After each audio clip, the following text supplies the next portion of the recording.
is the circle to land. The circle to land is basically the general procedure which brings us to another runway configuration that we were flying the approach. So assume that we are here in Norway in Harstad Narvik airport, and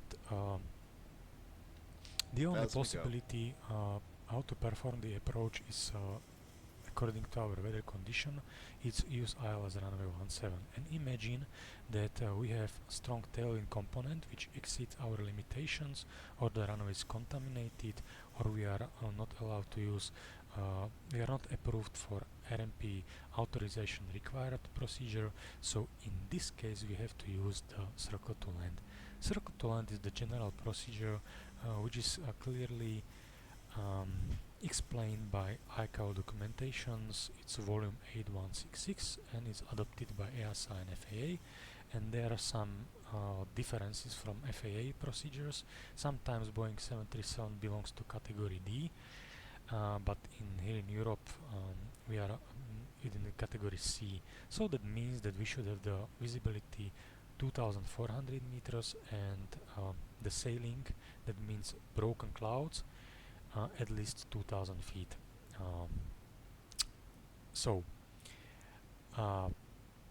Well, in your flight simulator the situation it's a little bit different from real life, because if you manually put the weather according to the minimums, I will guarantee you that you have no visual references at all. So you have to adjust it much more higher in order to see the runway and to have visual reference for the terrain. Okay, so we are going step by step what we are going to do and how we are performing the circle to land. I will pause the simulator and explaining to you. First of all, we prepare our airplane for the approach configuration. That means that we are performing a localizer approach, not the ILS. Okay, so 170 on MCP, as you can see here, and 108.9 we have ILS is pre-selected, auto brake let's say on 3, because assume that we have contaminated runway. In FMC we put arrival ILS runway 17 via Rimmer Point.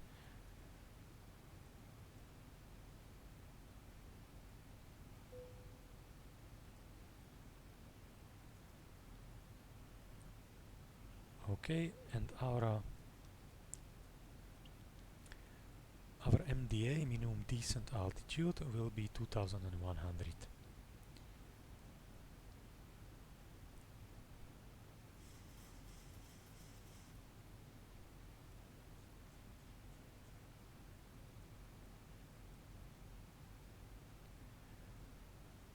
Okay, right now we can select the approach speed.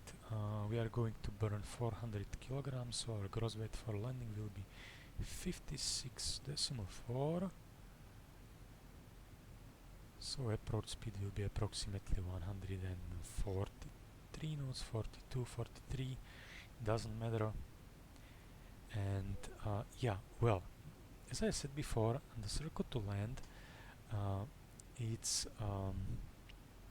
the general procedure. It is not the prescribed tracks as you have, for example, in Innsbruck Airport or in Dubrovnik Airport, which you have to follow the exact procedure. This is the general procedure which you can apply from your flight crew training manual or operation manual part B regarding to your company or virtual company. Okay. It is authorized in day and night as well. If it is not authorized with the night conditions, you will see on the chart that day only. Okay, and if they would like to specify, the civil aviation authorities, which circling has to be used, so you can see here we have not authorized east of the airport. So in our case we will perform the left-hand circuit to runway 35, so within this area. So the captain should be the pilot flying. If we are performing a right-hand circuit, the first officer should be pilot flying. Okay.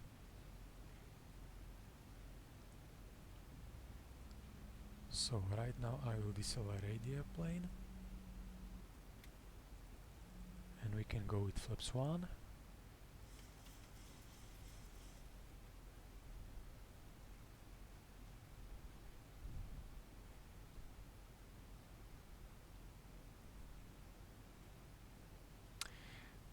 The circle to land, if you would like to perform it like in real life, it's crucial to fly within MCC, so multi-crew cooperation, and well, or let's say to be at least with share cockpit. You can perform it if you are only single pilot, but it's a little bit more complicated. But anyway, it's more or less okay. You can adjust the procedure to your liking in order to reduce the workload.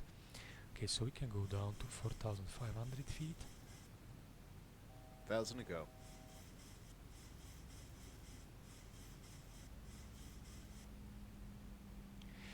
Now, what is very important? Very important is, as we are performing circle to land, we are not performing the ILS, so glide slope indication will be just the advisory information, and do not press the approach mode. Otherwise, you are in unpleasant situation, and if you would like to get rid of this situation while you are in MDA, you have to disconnect the autopilot, which is increase your workload. And this is what we don't want to follow, okay?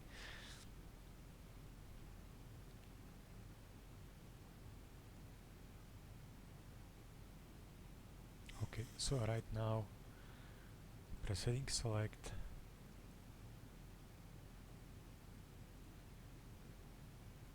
Just press localizer. You can see the localizer is ARM on FMA. We have the glide slope indication as well. We are a little bit below the glide slope. But as you can see, we can go down into 4,000 feet anyway.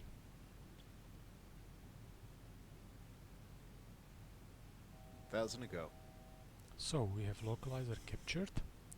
We can put the missed approach heading 170, which we will use once we are on MDA, or let's say we'll adjust this heading because we are performing 45 degrees turn to the right. Anyway,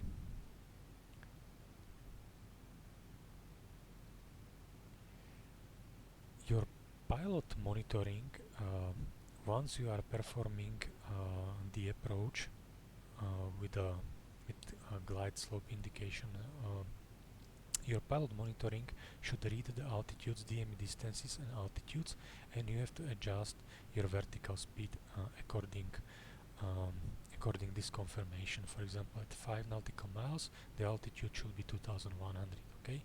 So you can see you are below or you are above. And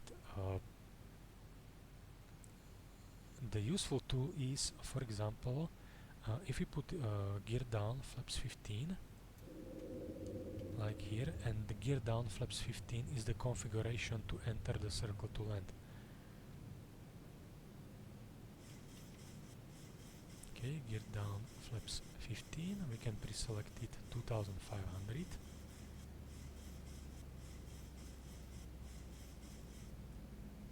Arm the speed brakes, cabin crew landing position, start switches to continuous, and now we can go down, and as I would like to mention, you can see that we have ground speed of 160 knots, okay? So according to this table, we should keep the vertical speed of 1100 feet per minute. So 1100, we are a little bit above, so I will put 1200. And we are going to 2500 feet in order to check the proper altitude about the Foxtrot Sierra locator. I will pre-select it on ADF, and 3906 it's here, 3906 is here.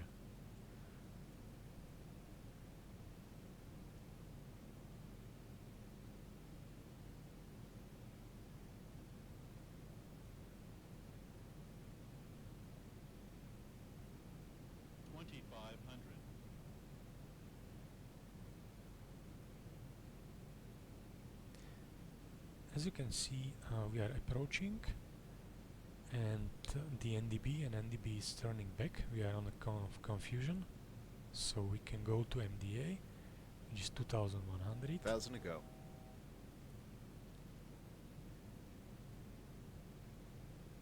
And for example, the altitude at 5 nautical miles should be 2100, so this is our MDA. Anyway, so we are approaching the minimums, and once we are on the minimums, I will stop the flight sim. Approaching minimums. Okay, we have the minimums, we can level the airplane, and now there are a few things. The first I would like to point out is that if you have the visual reference of the runway and on the terrain as well, as you can see, we can continue to circle to land. If we don't have the visual references, you have two options. You have to perform the go around, or let's say, and perform the misapproach procedure, or you can go with a straight and level flight into the missed approach point, and hopefully to see within the missed approach point the runway below you and visual references for the terrain, and then you can start the circle to land. Anyway, the call out will be continue, because in this stage of the flight we are hardly cleared to land by the tower. Okay, and right now we are turning 45 degrees to the right and start the timing of 20 seconds. How much seconds is the timings? It depends of your head about the threshold. But this formula it's quite complicated, and in order to be as simple as possible, we leave it 20 seconds as outbound of the timing. Okay, so presetting select 45 degrees is 215, and the protected area according to ICAO documentation should be 4 nautical miles from runway threshold. So I will put, or let's say to be precise, 4.2 nautical miles. So I will put 4 in order to know that we are within this protected area. Okay, we can now pre-select the missed approach altitude, which is 5,000 feet. We can start the timing.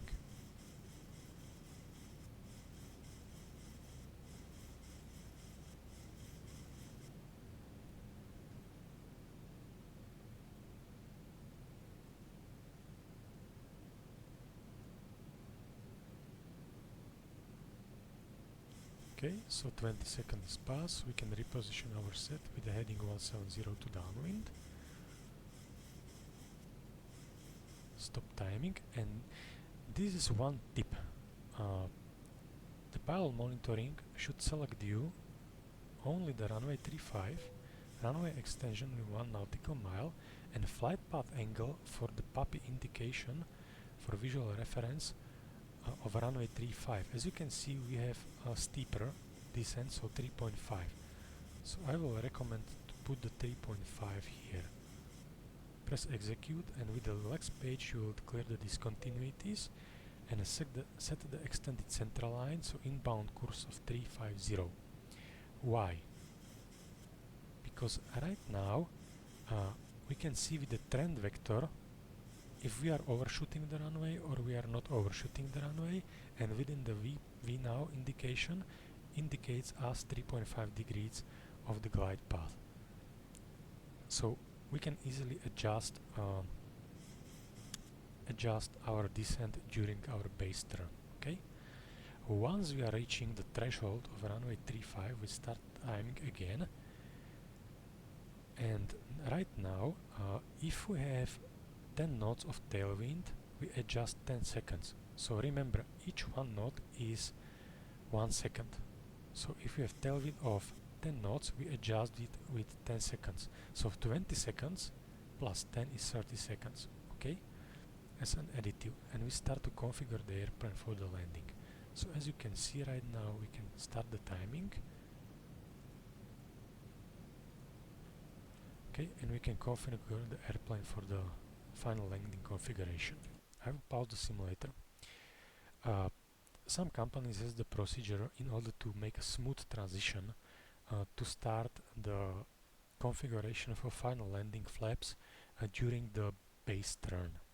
Okay, the pilot monitoring should recycle the flight directors, which is deselecting the speed. The pilot flying is only focus for the visual reference of the runway and only focus for the flying, so aviate and navigate. And the pilot monitoring do the rest, so communicate, do the checklist, and so on and so on. Here in Flight Simulator or some companies has the procedure. Right now, as we are starting the timing, we configure the airplane from the final config. Okay. So flaps 25.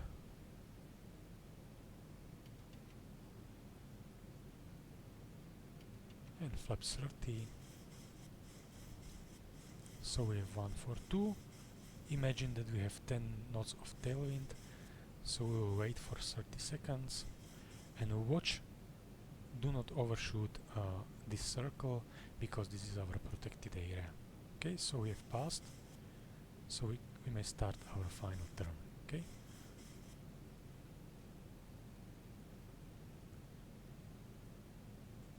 So heading 350. You can disconnect the autopilot.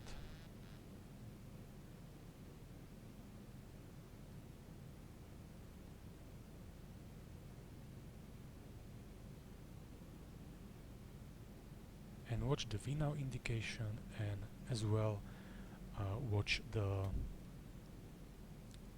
trend vector in order not to overshoot.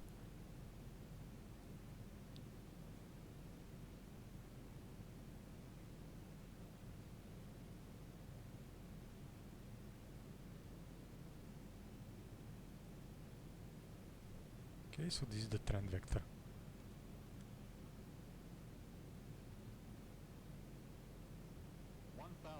Okay, watch the VNOW indication. We will be a little bit below. Okay, right now we can see the runway, so we can adjust visually.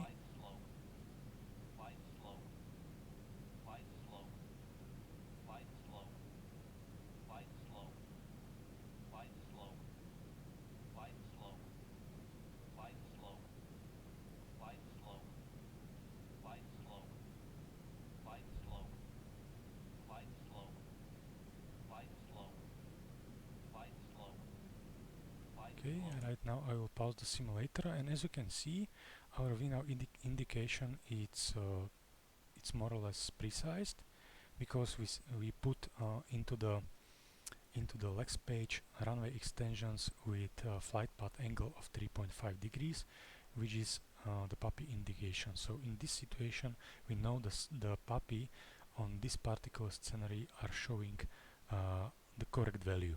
Okay. And disregard glide slope indication, it shouldn't be here.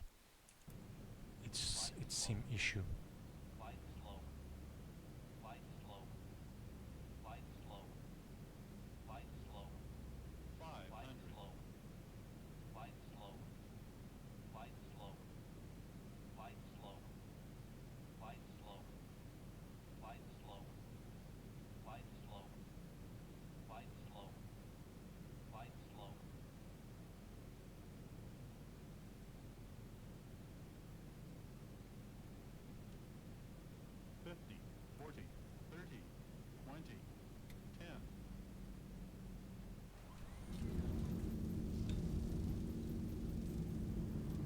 Okay, we have rest in peace again.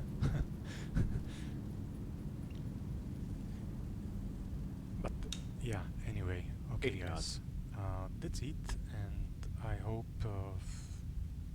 you like the video, and see you next time. Next video will be about the importance of the engine fail procedure. Okay. So go to SkyTeam and wish you a good luck for your circle to land. Bye bye.